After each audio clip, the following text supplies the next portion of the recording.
पंडित जी, इसी के साथ साथ हम दूसरे जो छोटे संकट मोचक है सुशील कुमार शिंदे, उनके ओर आते हैं। जी, देखिए ऐसा है, सुशील कुमार शिंदे की जब हम कुंडली का अध्ययन करते हैं ना, तो बहुत ही करामाती हॉरोस्कोप। ऐसा लगता है आपको उनकी शक्ल की ओर दिखती है? देखिए, जब ग्रह दशा आपका शेवटी नशीब पण काहीतरी असतात ना, मराठी में बोलते ना कि नसीब से बड़ा कुछ नहीं।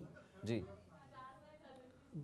शिंदे साहब की कुंडली का जब हम अध्ययन करते हैं तो शिंदे साहब गुरुवार के दिन जन्म हुए हैं। ऐसा लगता है कि जैसे भगवान की शांताकारम की, भोलेनाथ की उनके ऊपर कृपा बनी हुई है। एक हवलदार, एक सब इंस्पेक्टर, उसके बाद एमएलए, उसके बाद महाराष्ट्र का उप मुख्यमंत्री, वो भी एक बार नहीं 2 बार, उसके बाद दिल्ली में अपनी धाक जमाना और हंसते रहना, हंस के सारे कार्यों को करना, ये शिंदे साहब की खासियत मानी गई है। नॉट ओनली दैट, जब ग्रह दशा अच्छी होती है तो आदमी के मित्र भी उसके मित्र होते हैं, जब ग्रह दशा बुरी होती है तो उसके मित्र भी उसके दुश्मन बन जाते हैं।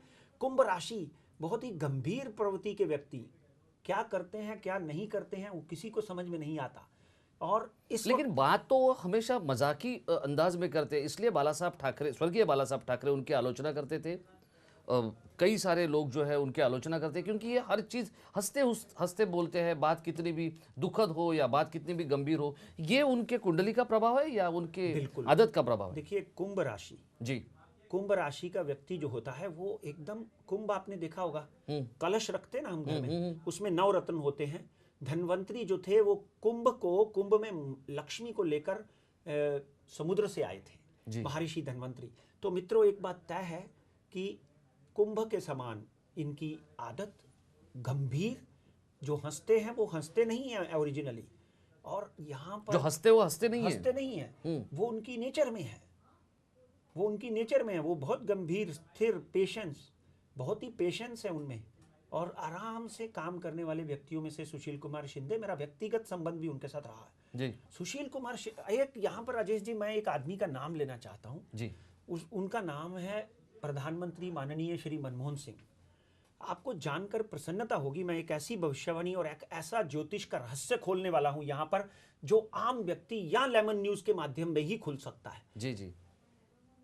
माननीय मनमोहन सिंह की राहु की महादशा चली 2001 में, 2001 में। शिंदे साहब की केतु की महादशा चली मई 2012 में। उसके बाद वो क्या बने? Home minister. समझे?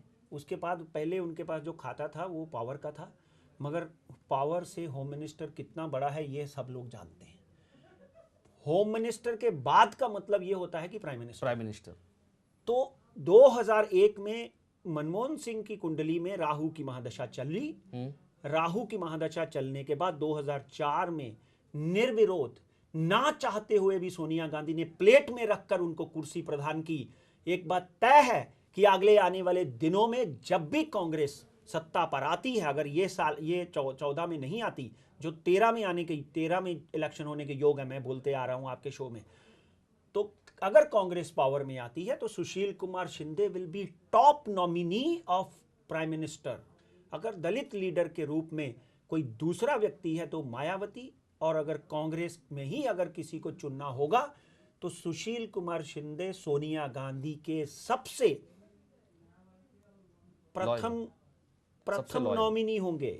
और कहते हैं ना कि आपको याद होगा 2004 के शोज में मैं बोलता आया हूं कि ना चाहते हुए मनमोहन सिंह को सोनिया गांधी कुर्सी थाली में रखकर देने वाली है। इसी तरह शिंदे साहब की पूरी लाइफ अगर आप देखेंगे तो उनको ना चाहते हुए प्रभु की कृपा रही, और हर चीज उनको ऐसे मिलती रही जैसे कि चना कुरकुरा होता है, ऐसे कि जैसे कोई हिम्मत करने की, क्योंकि भगवान ने उनको बहुत ही अच्छे ग्रहों से नवाजा है।